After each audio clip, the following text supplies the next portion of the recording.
Thank you. I'll call to order this committee of the whole meeting for Wednesday, the 14th of September, 2022.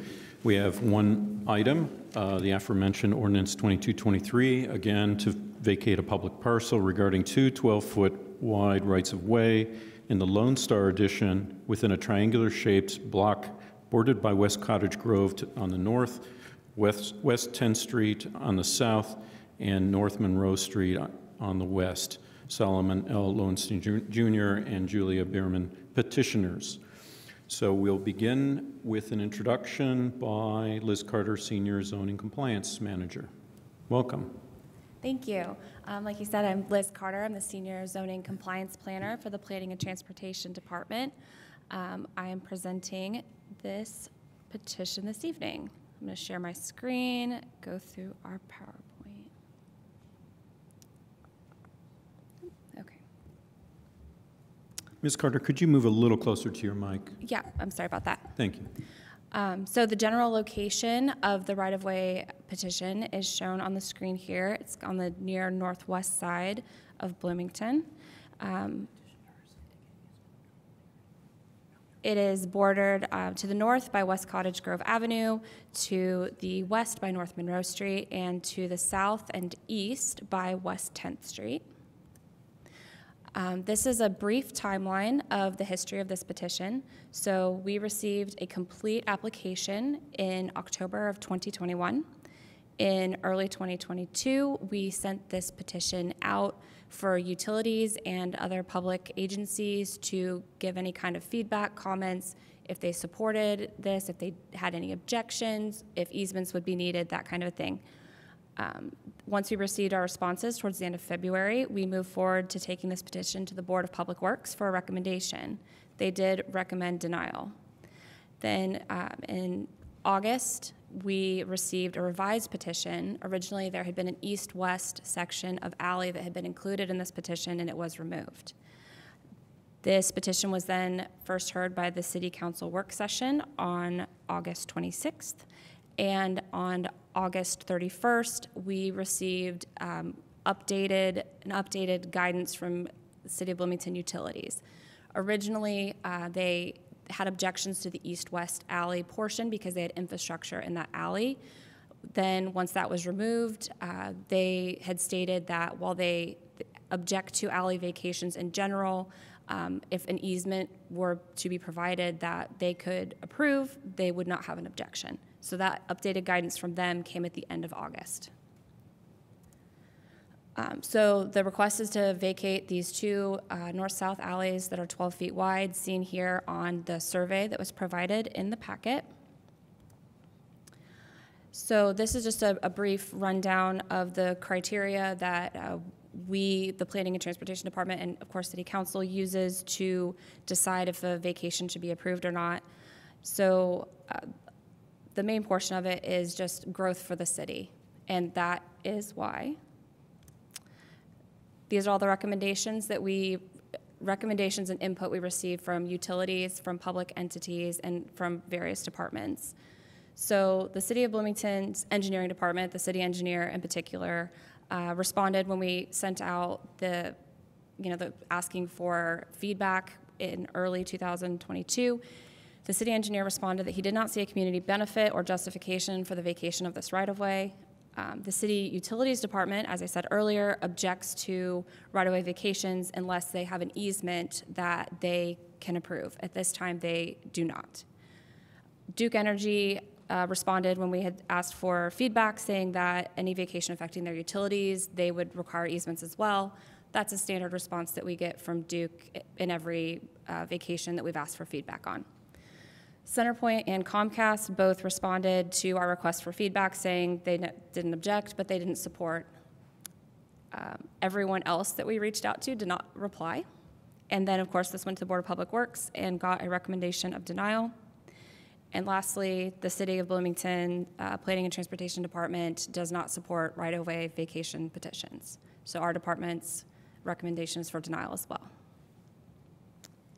And that is it from me.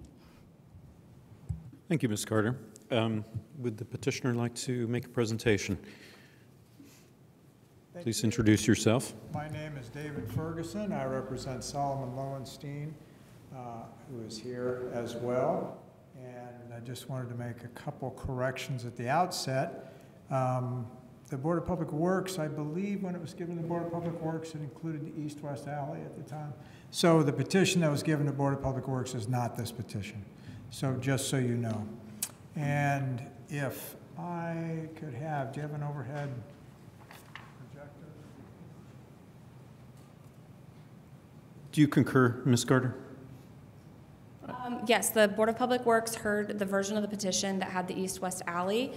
When we went to the work session, there was a question of should it go back to the Board of Public Works. It was determined that unless the petitioner wanted it to go back to the Board of Public Works, that it wasn't necessary. I reached out to the petitioner to ask if they did want it to go back, and I didn't receive a response. You didn't receive a response from the Board of Public Works? No, I didn't receive a response from the petitioner. Petitioner. The Board of Public Works would have been amenable to hearing it yesterday. Okay, thanks for that clarification.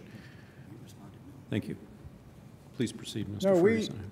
I just want to clarify again, Liz, we said, and when I say we, I'm saying Christine Bartlett, she emailed you and said, we have no objection and we would be available for the September 13th Board of Public Works meeting, and you responded and said, the council member who had expressed interest in the petition going back to the Board of Public Works has determined it doesn't need to go back there.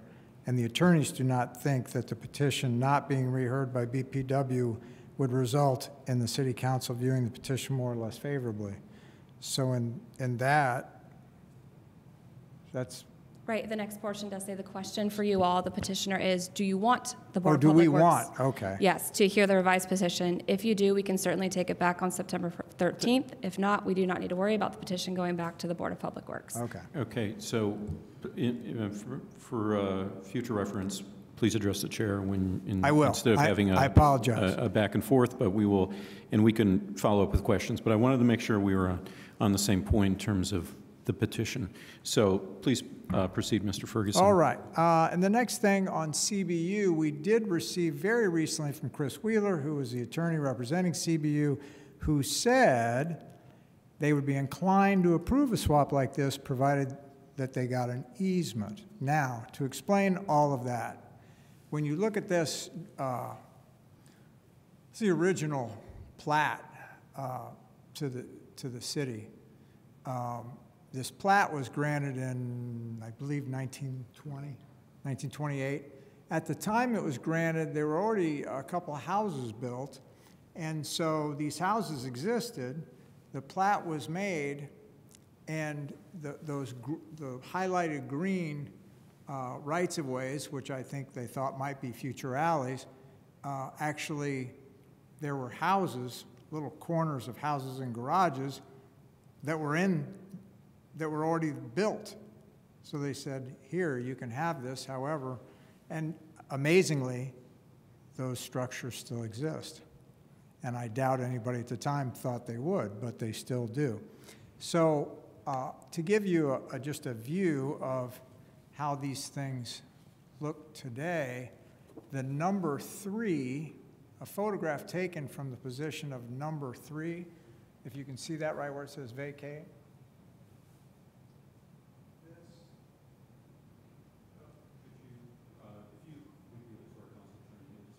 Distribute those. Sorry, looking at the map behind me. Can you get farther out?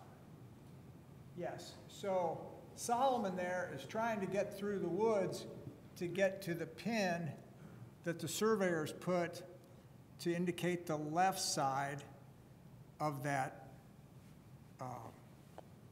right-of-way, and the right-hand side goes through the edge of the house. So that is how the city, that's what the city currently has to get back to the east-west right-of-way that's just north here. So if there was an emergency or need to get to the city's, water line or any of the utilities, that's how they have to get there. Not very good. This is, can we go back to the other one so we can get around? The next picture I'm going to show you is from the vantage point of number 2. And it is from the street and yes. And Closer to the It is from microphone. the street and shows you what currently is there in access. And Solomon is standing on the left-hand pin, and I have a second picture with him on the right-hand pin, and it cuts a couple feet off the garage, so the city's right-of-way it goes through the garage and goes through a little bit, about a foot of the house on the right. And then there's only that distance between the two buildings in an emergency for the city to get there. I'm handing him the second picture. So that shows Solomon on the right-hand pin. And I apologize, this one's going to be, I apologize for jumping around. I'm going to go back to that first access that I showed you, the number 3. Obviously, I didn't do very well at my presentation and numbering. So that's the back side of what I showed you before, where if you thought it looked forested from the front, this is from the back of number 3, which again, this is how the city has to get through to their access. Now, what Solomon has proposed, can we go back to just to ground us again. So we've looked at the far right, number 3, which is very forested and cannot be used. I mean, it could be used, you know, provided somebody went in and cleaned it out and did everything. And number 2 can be used, but it's not that wide because it goes between the two structures. And what we're proposing is essentially a horse trade of providing access through number 1. And here is the picture of number 1.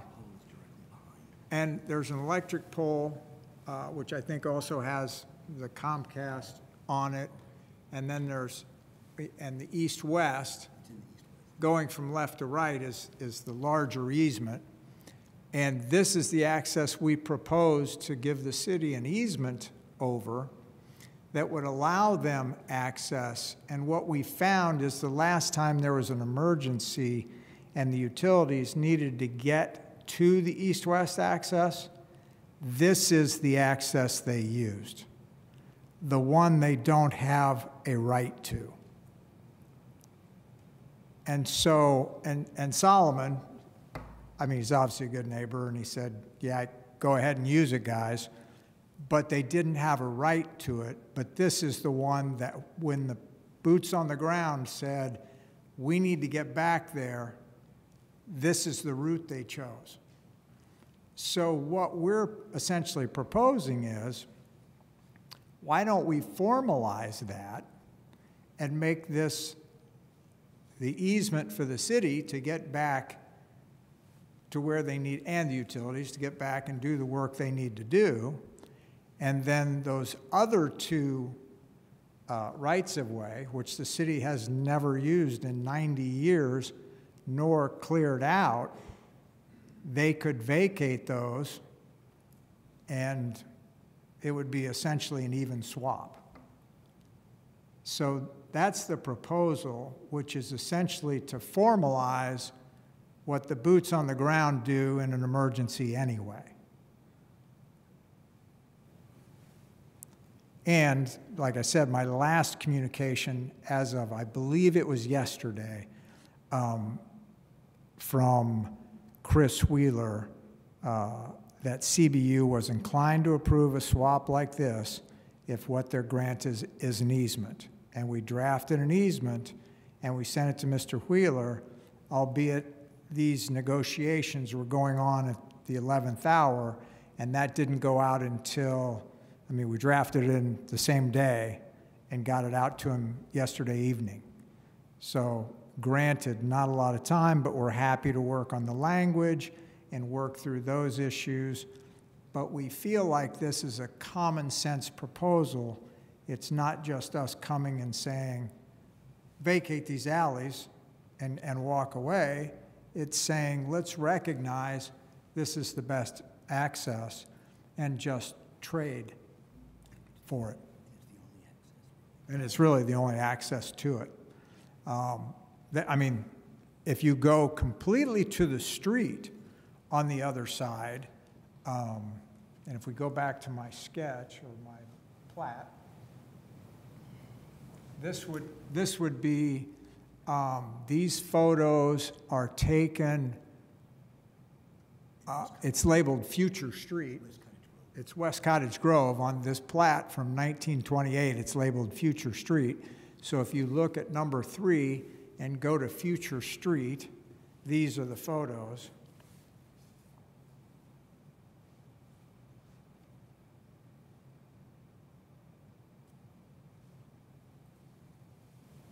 So there's just, as you can see, dense foliage going straight back. So again, that would be the city's access there, but they would, I don't know, have to hire Paul Bunyan first, I suppose. So it's, I'd say it's simple, but nothing is ever simple, but there are 2 things the city has currently that they essentially don't use and can't use and won't use in an emergency, and there's one that they don't have that we are ready, willing, and able to convey the right to use by easement, and happy to do so in exchange for the vacation of the other 2. And the benefit to Solomon from getting the vacation is then he can put some money in those houses. Right now, with a corner of the house or with, you know, a foot of the house, essentially in the city right-of-way, if the city came, they could say, you know what, we think you should tear that down because we want to make use of that full 12 feet. So there is a benefit to Solomon, and then it would allow him to invest in his properties and know that they're not in danger of being taken down at some point in the future. Okay, thank you, Mr. Ferguson. Mr. Lowenstein, do you have anything that you would like to add? No, thank you. My attorney has done a very good job, I think.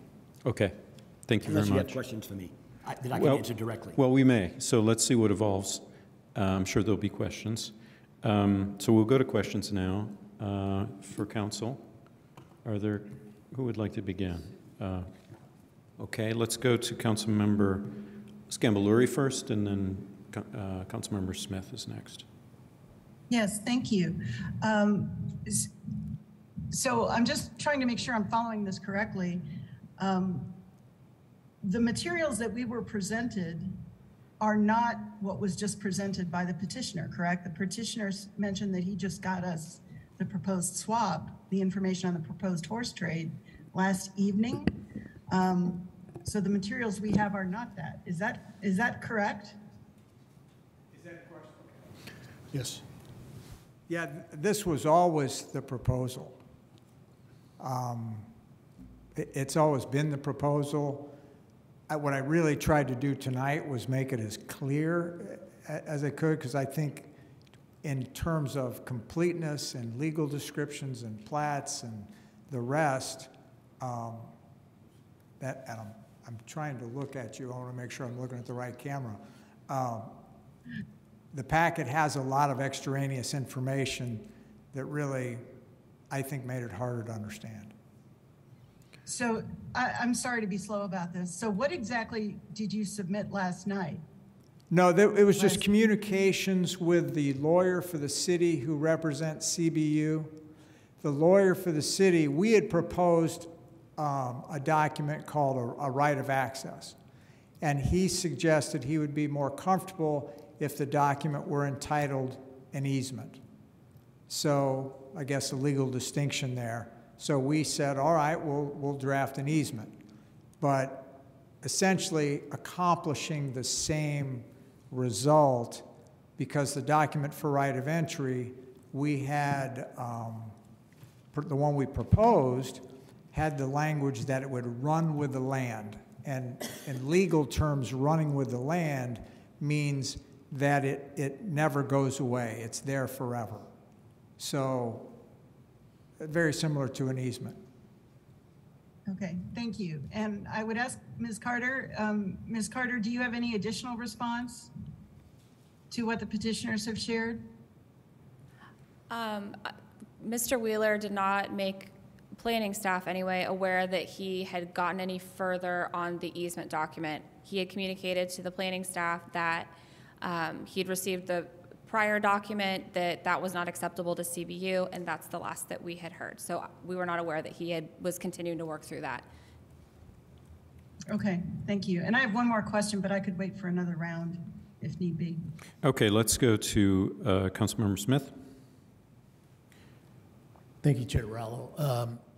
I think this question is for Ms. Carter. Are there existing utilities in the easements now that are, currently set up like that we are worried about? I do not believe so, no. Okay, so then I have another question.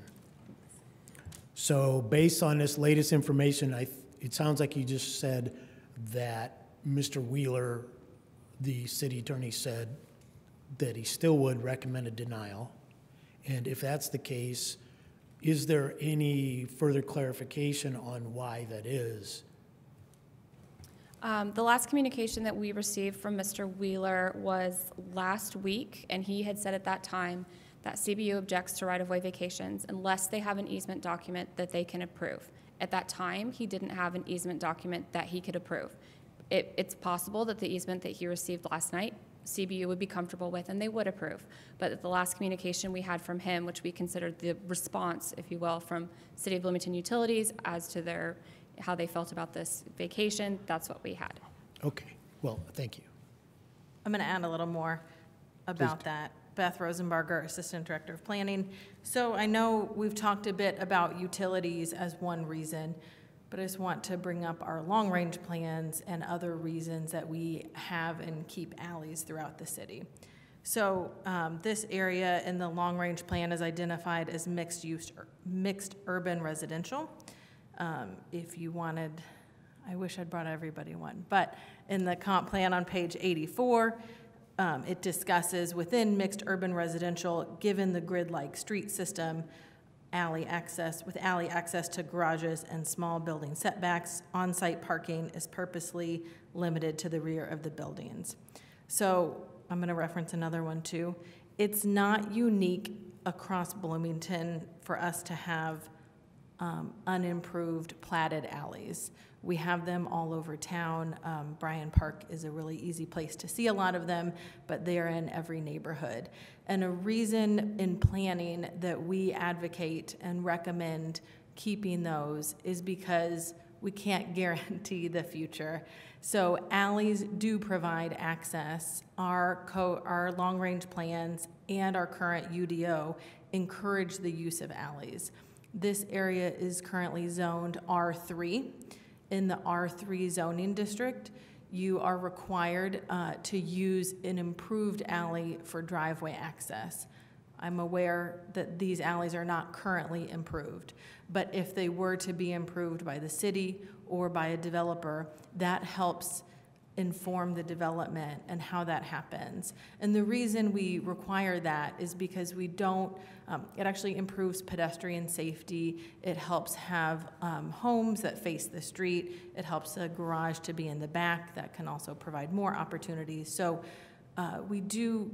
utilities are one function of alleys, but from the planning perspective, they're one of many. And we see alleys as a tool for access and for creating building form throughout the city. Additionally, I've not looked into this personally, the part of changing where the alley is. In order to do that, I think that would require subdivision of property. We would need to ensure that all of the lots meet the subdivision standards for the district they're in before we could make an alley out of it. And the presence of the alleys does not prevent improving the buildings as they are. So usually if something even is within a setback, if it's a legal non-conforming structure, that structure can be improved. You can't expand, and that, or there are limitations on it. I'm sorry, I would have to look into it, and we can have that information for the next meeting. But it doesn't prevent replacing your roof or replacing your windows or maintaining that. I'd also note in the presentation, and maybe in the packet, there's it looks like a survey of the property. So that might clarify if the building is actually in the alley or very close. Okay. But the survey would be useful for that as well. So I just wanted to add on other reasons we think these are important to building form, both now and for the option to have that in the future. I'll add last, I know I went on for a while. In the transportation plan, we talk a lot about alleyways on page 50 and how they're an important part of that as well. Thanks. Thank you for that information, Assistant Director Rosenberger. So we're still on first round questions from Council. Councilmember Sims. Thank you, and thank you all for the presentation. If I may, Ms. Rosenberger, you mentioned subdivision standards, and that's part of the CBU's memo or anticipated. Is that what we're talking about? No, sorry. That you said we'd have to do more work. Is this the piece of property that they offered us horse trade, I guess, for lack of a, that's the one?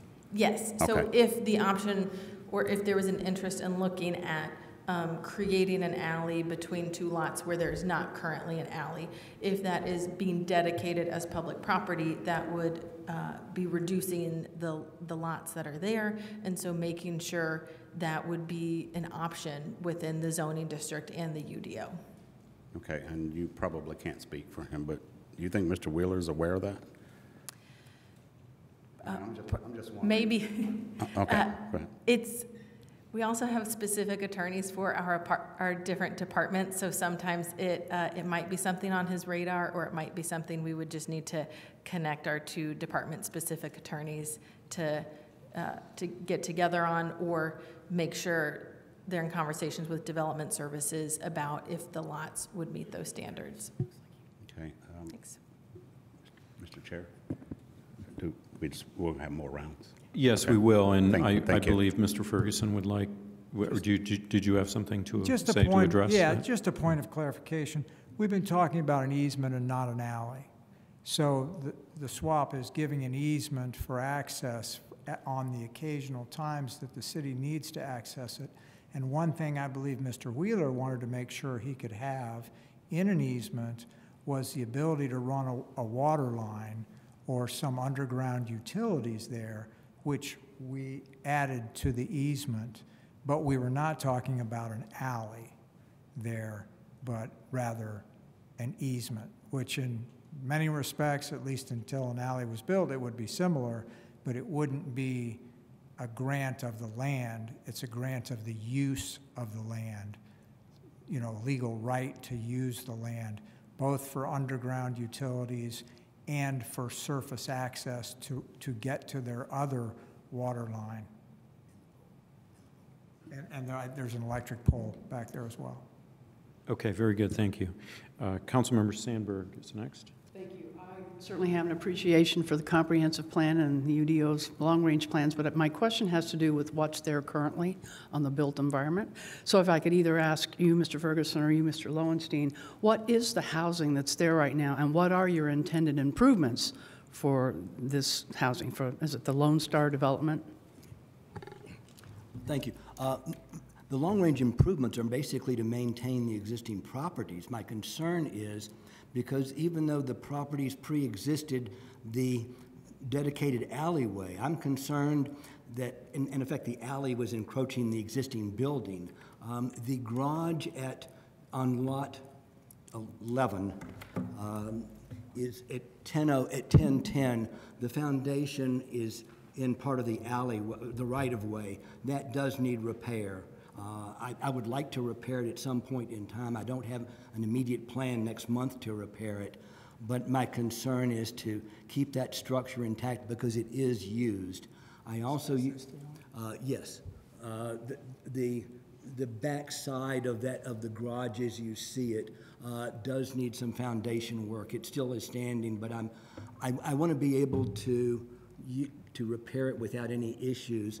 I do maintain the yard area as you see. I've continued to maintain it since I've owned both of the properties. Basically, I want to keep the properties intact and up to date. And So these that's the long-range plan. And these are single-family standalone homes? Are they for rent? They are single-family rental properties, yes. Okay, thank you. That helps clarify. And the property at 1002 at lot 18 is basically a storage facility now because of the location of it. I wanted to make sure I could, I did do quite a bit of repair when I purchased the property at tax sale several years ago, putting a new roof on, putting windows, and redoing the siding to make sure that the property was presentable from an exterior standpoint, and I want to continue to maintain that. The other aspect of it, I'm using there is the public right, the right-of-way now. It's the only access off of the street to the improved property, and that is being used as, on occasion, a driveway so I can get access to the building, and I would like to be able to do that on a more permanent basis. So I guess those are the long-range plans, and the other long-range plan would be eventually to totally rehab the existing structure at 1002. Thank you. Okay, let's go now. Well, actually, I'll take a crack at it because let's expound a little bit on this. If staff would clarify a bit. So the picture that was shown a few minutes ago of right-of-way number 2, I think, as Mr. Ferguson refers to it with the structures, it's fairly clear from that photo that those buildings encroach in the right-of-way. We're in agreement there.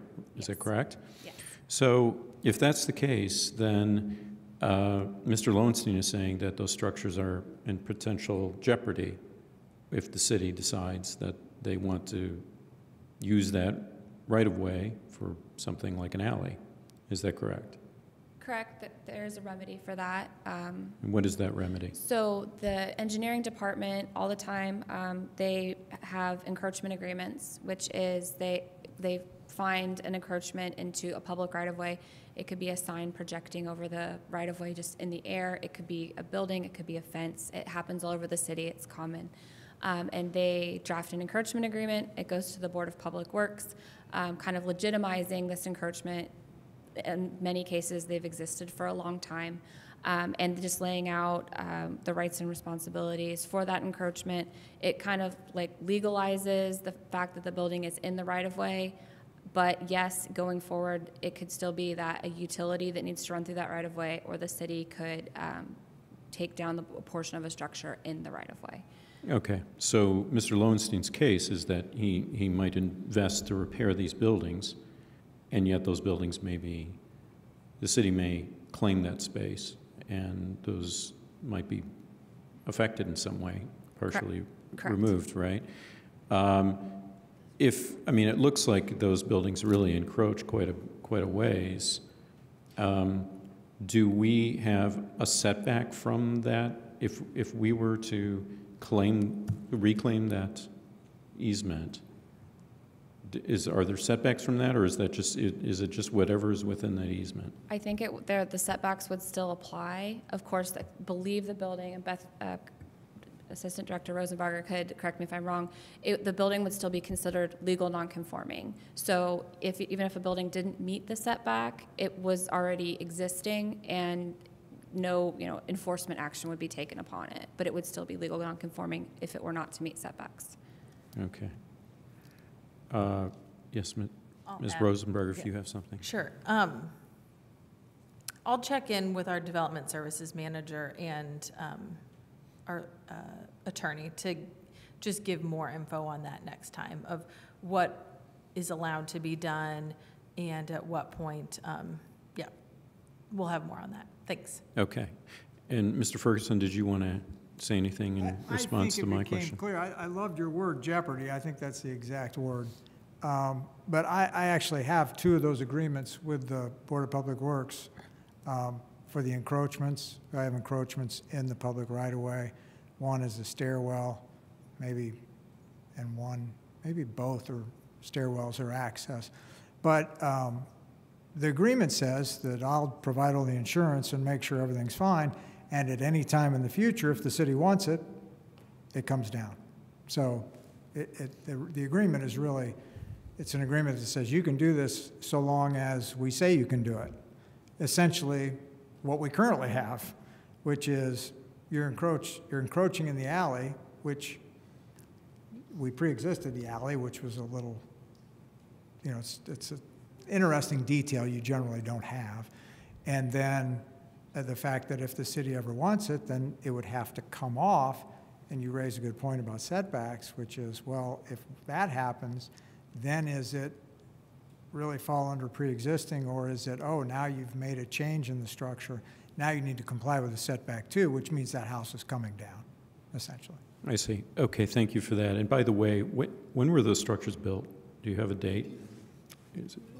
Are they from back in the 20s or 30s?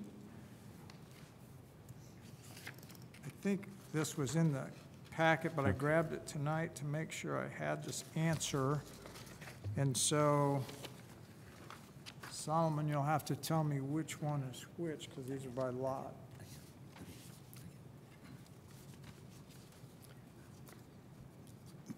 The structure at 1010 West 10th Street, the house was built in 1920, the garage was built in 1920, basically predating the plat, which was in 1927, and the alleys were, the rights-of-way were approved by the Common Council in 1928. So the house and the garage predated the right-of-way. Lot 12, 1008 West 10th Street, the house was built in 1900, again, predating the dedication of the plat by 28 years. Okay. Thank you for that clarification. The other houses apparently were built in 1930, Around 19, just right after the plat was approved. the one at 1002. 1002. Yeah. 1002, okay. Thank you for that. We'll now go to second round questions, and Councilmember Scambluri, did you still have a question? Yes, I do. Thank you. And I think this would be directed to Ms. Carter. Ms. Carter, in your memo to us, you spoke about fiscal impact. I always appreciate that. You indicated that vacating this right-of-way would not necessarily have a short-term fiscal impact, but you talk about a potential future fiscal impact that is not negligible. Can you say more about that? I believe our departmental leadership determined that going forward, should we need the right-of-way back, we would have to purchase the right-of-way back. Additionally, should a utility need to go through this right-of-way, if it's vacated, they would have to work up an easement. That's staff time. It is non-negligible in terms of fiscal impact.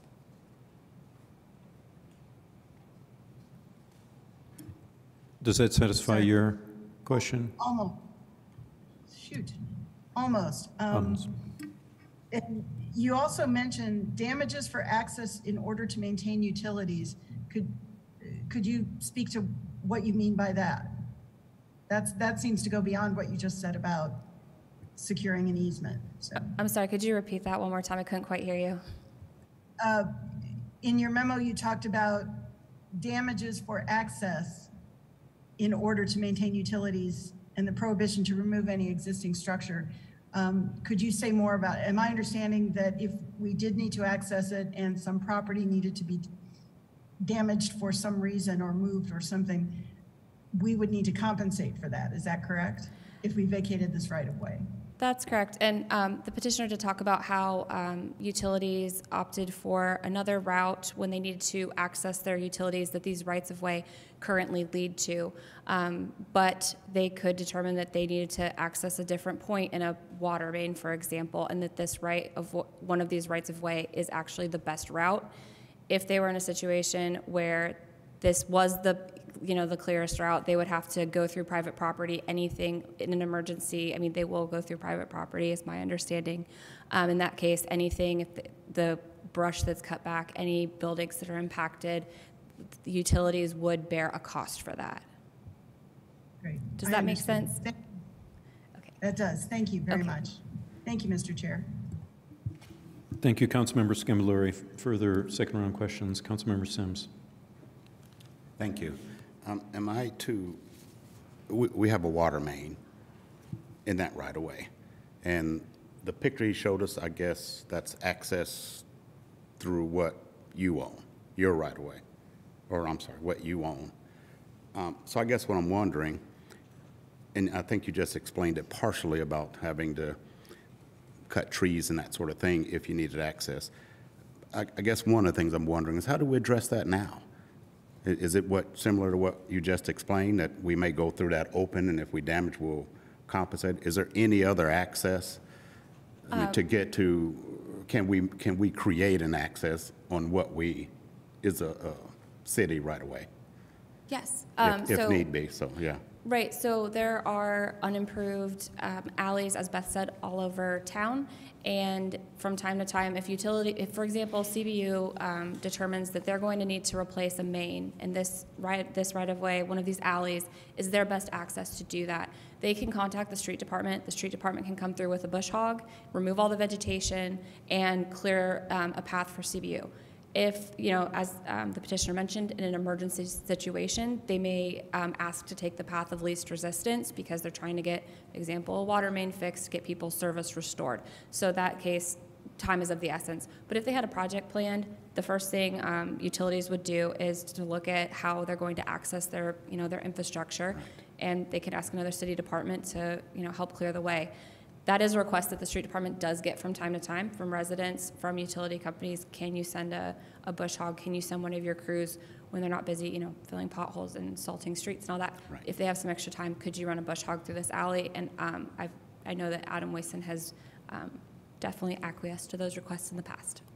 Okay, thank you. And I also believe I heard staff say that repairs can be made to those existing structures without right-of-way vacation. So is that what, so if he needed to do repairs, he said he wants to do, so he can still do all that? Correct. Without us giving up the right-of-way? Correct. I Couldn't extend it farther and all that, but what you have, it could be repaired with no penalty. Right, so when you have a non-conforming structure such as these, because they don't meet setbacks, because they are in the alley, you're not allowed to intensify that structure, so you likely could not make it taller, you likely could not expand the footprint of it, but if your garage, the siding looks like it's rotting, the roof looks like it needs to be replaced, that is something that we would approve, through a building permit, should one be needed. That would typically be approved as long as you're not intensifying the structure. Okay, thank you. Chair Rollo, I have one final question, if I may. Please. During the work session, it was presented that we went to several boards and other units, and they all came back negative or denied from their standpoint.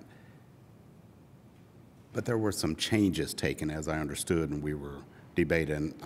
I believe I was the one that asked the question, well, if you took something to them, Board of Public Works, and they denied it, but we made changes that they could possibly now approve, then why did we all not go back, or you all go back to Public Works?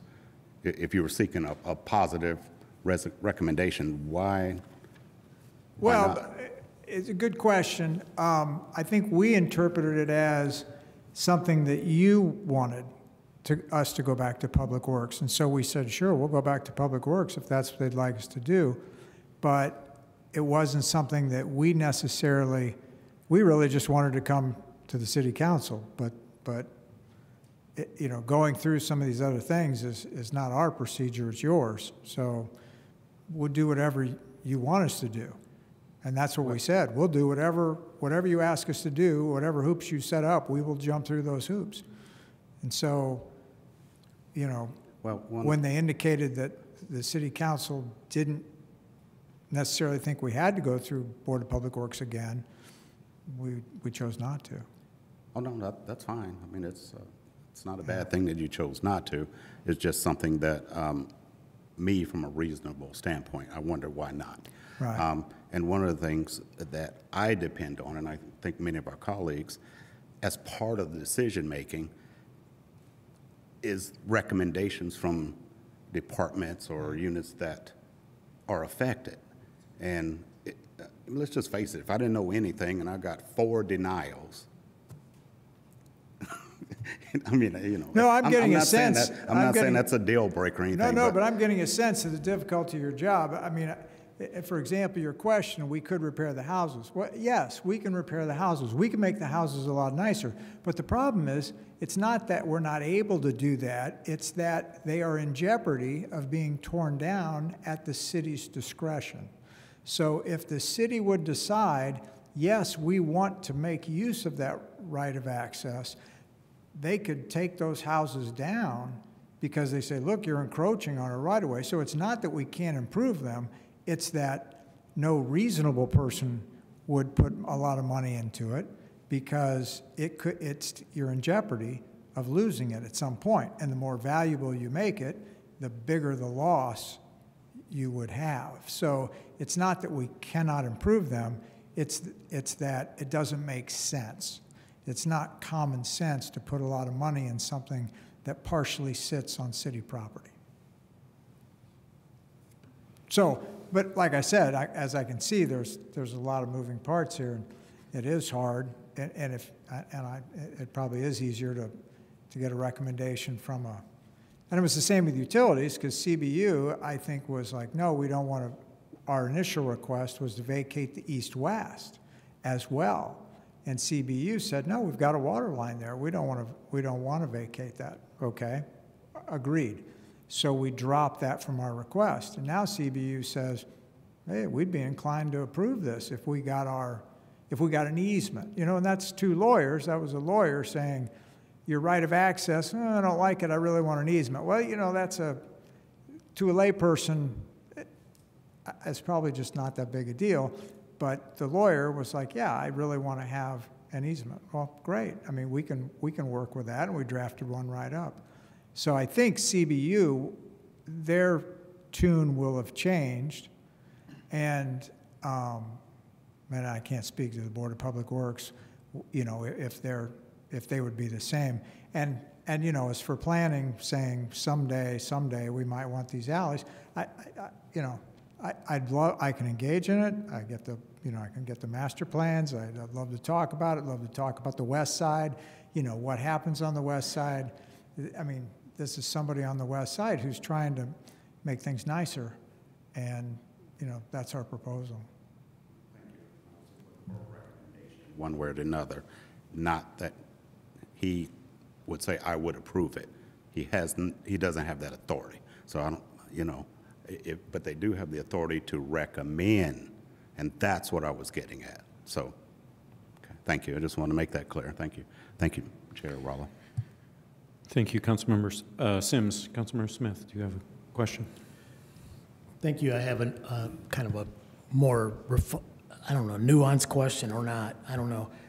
So it sounds like the administration is thinking that if it was vacated, then in the future they'd have to pay for access. Does that seem like the kernel of the problem?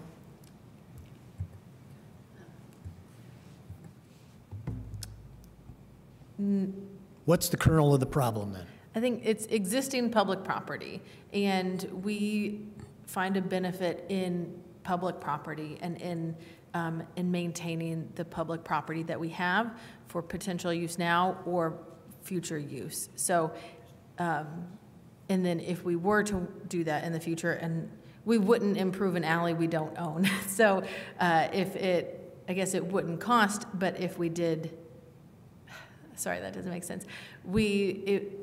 Maybe what you're describing is correct, but that's not the heart of the reason.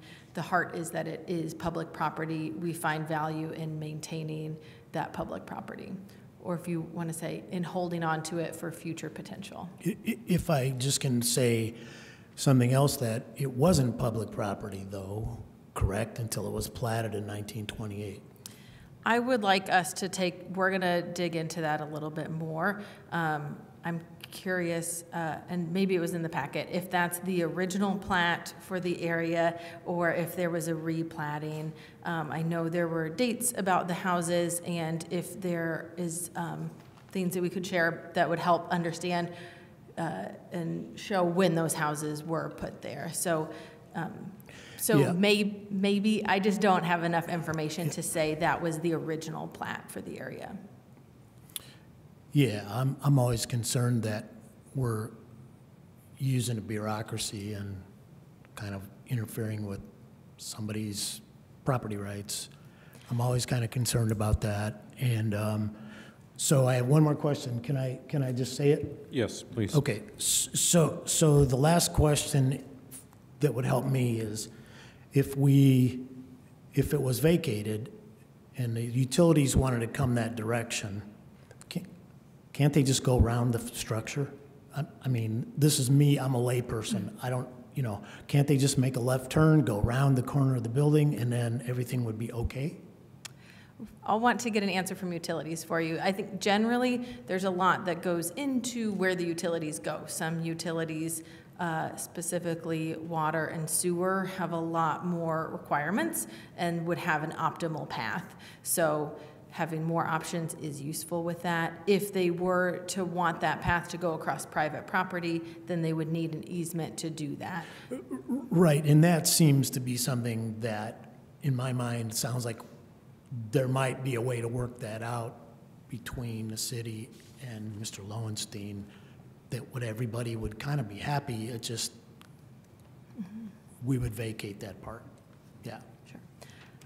I'll add a tiny note. So because we have to learn land use law as planners, I hope I don't get in trouble with attorney Mike Rooker. So even if this was platted at that time, the U.S. Constitution guarantees that the government can't take property without compensating people. So I feel curious about if that was when it was platted, and if it was, they would have been required to compensate somebody. You can't just take land that somebody else owns.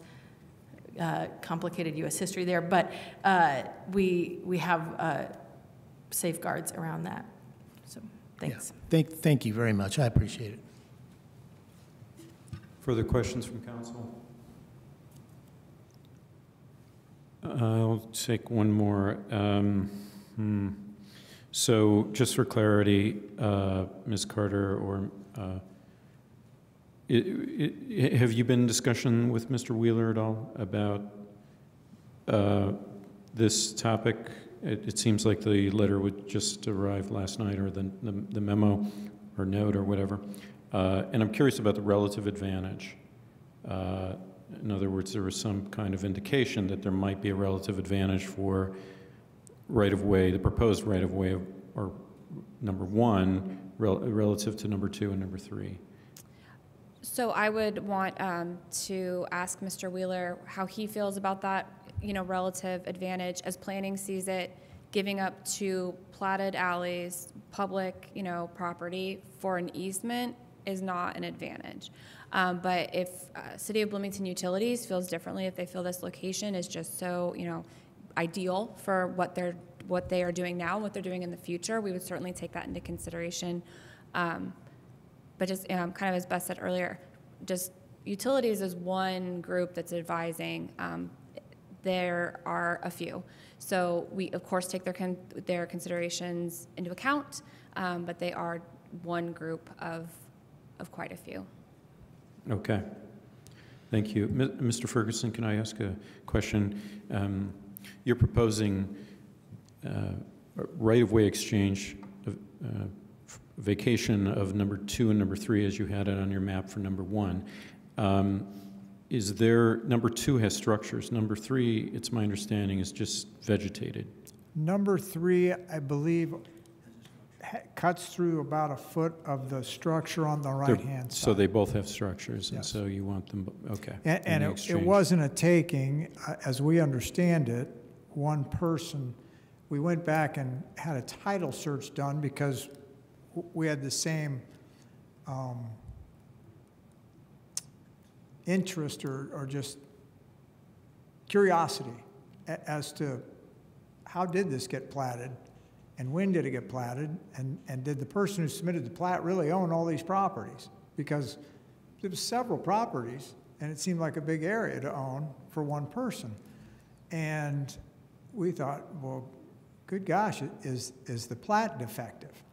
And so when we did the title search, he did own all the properties. So what he did, and what we assumed happened, is no one surveyed it, or if they did, they didn't do a good job.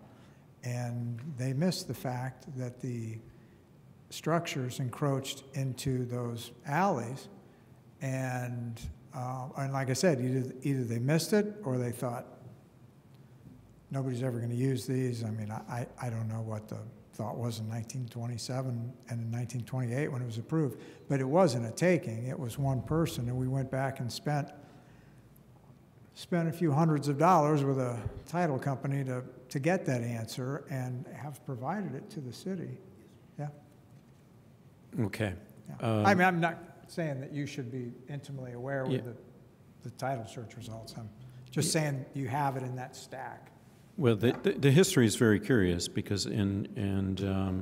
Rosenberger, maybe could you address, this is a long time ago, 1920s.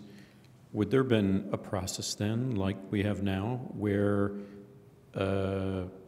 someone who wanted to build a structure would come before the city and say, I'm proposing to build a structure, and they would be granted some sort of right to do that? Or was it just sort of Wild West? You're going to build your structure and it's never going to be inspected? I mean, were there inspections then? Could you illuminate us as to what the process might have been?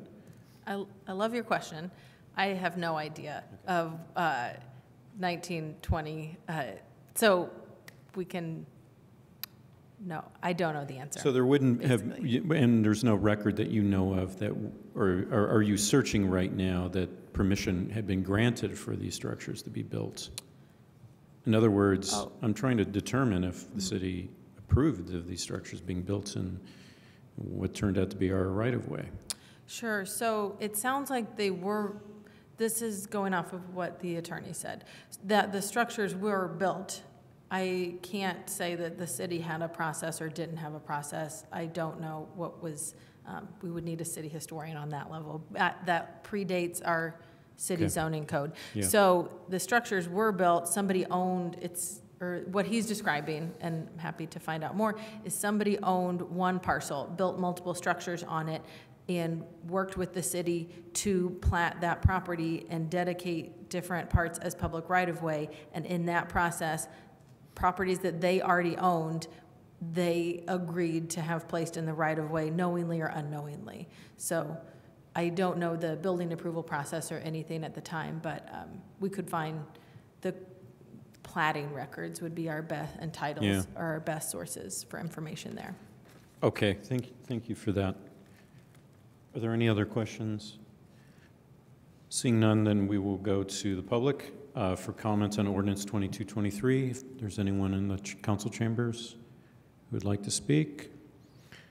Seeing none, Mr. Lucas, do we have anyone online that would like to express a comment? I will certainly check. If there are members of the public on Zoom that would like to offer comment on this ordinance, please use the raise hand feature to indicate you'd like to speak. You can find that in your Reactions tab or your More tab in your control bar. And if you can't locate the raise hand button, please send a chat to the meeting host and we can recognize you that way. And I see just we do have Sam Dove who would like to offer comment. Mr. Dove, if you'd like to either send a chat or I can unmute you.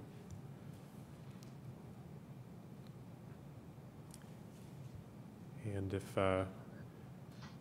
Mr. Dove, could we?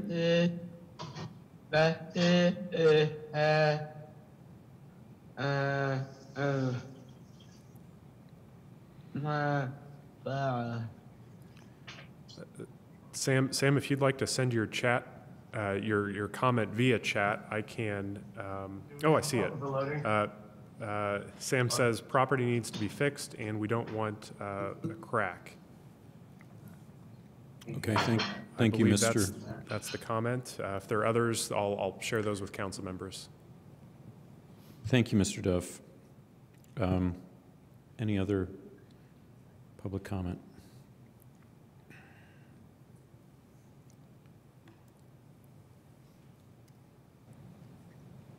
No.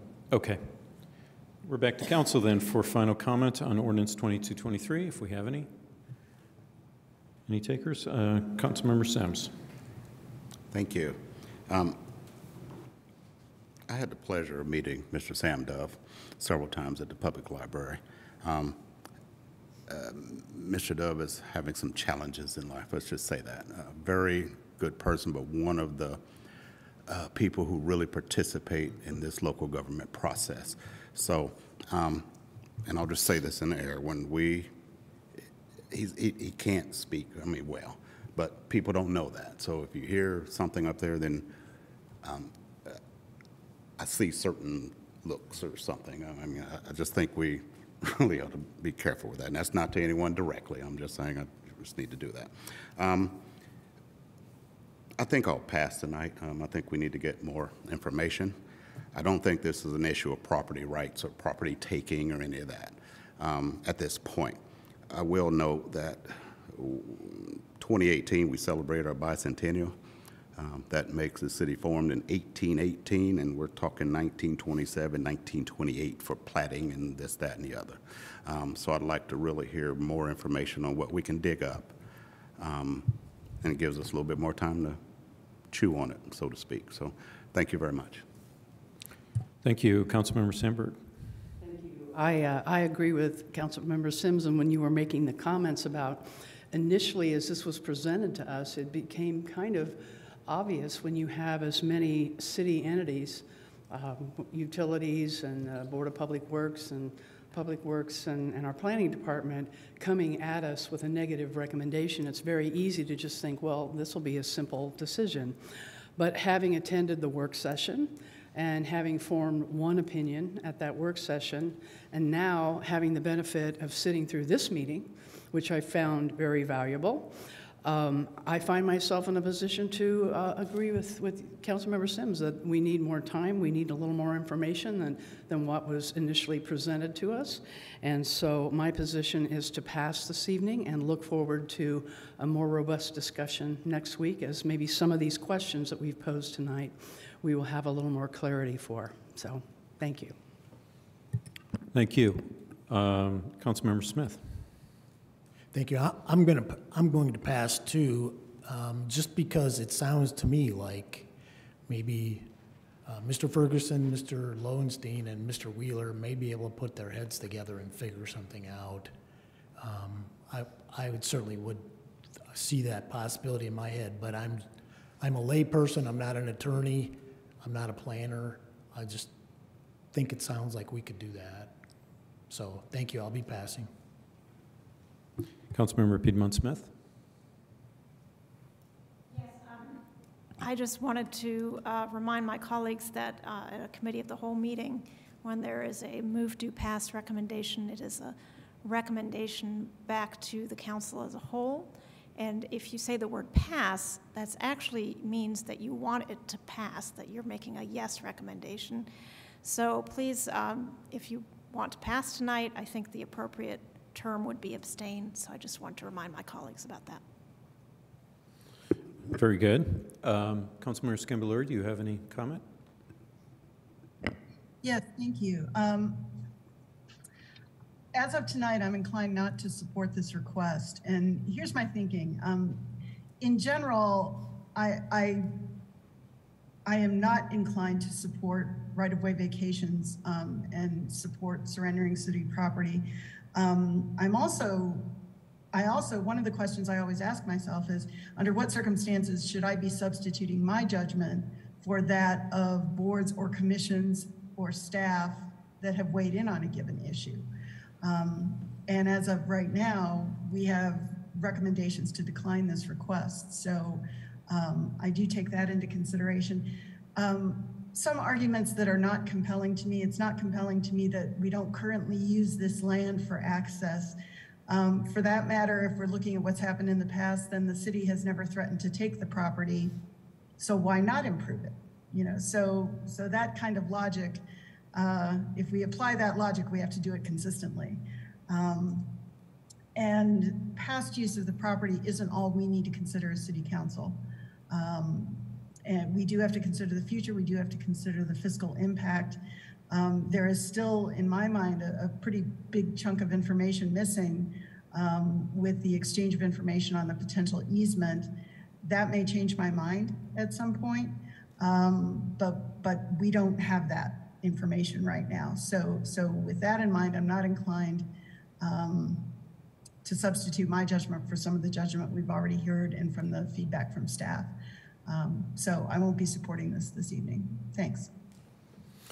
Thank you, and I will just add that I too am hesitant to surrender easements or property maintained by the city, but this has been about 100 years and there hasn't been any use.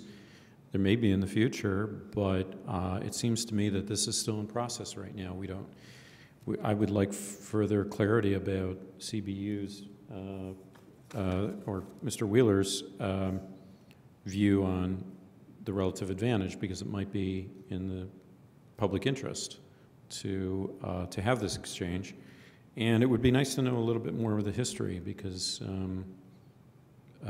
well, this is, I'm sure, replicated elsewhere too. We probably have other structures, and it would be good to know how this came about. So I will be abstaining this evening. Do we have a recommendation?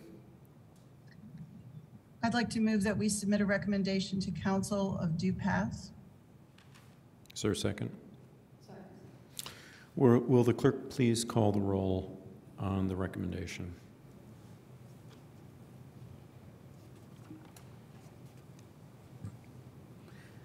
Yes. I guess we'll start with Councilmember Sims. Abstain. Scambaluri. No. Sandberg. Abstain. Rallo. Abstain. Smith. Abstain. And Piedmont Smith. No. All right, that receives a recommendation of 0 yes, 2 no, and 4 abstentions. And that concludes our business this evening. So is there a motion to adjourn? Second. Second. All in favor? Aye. We are adjourned. Thank you.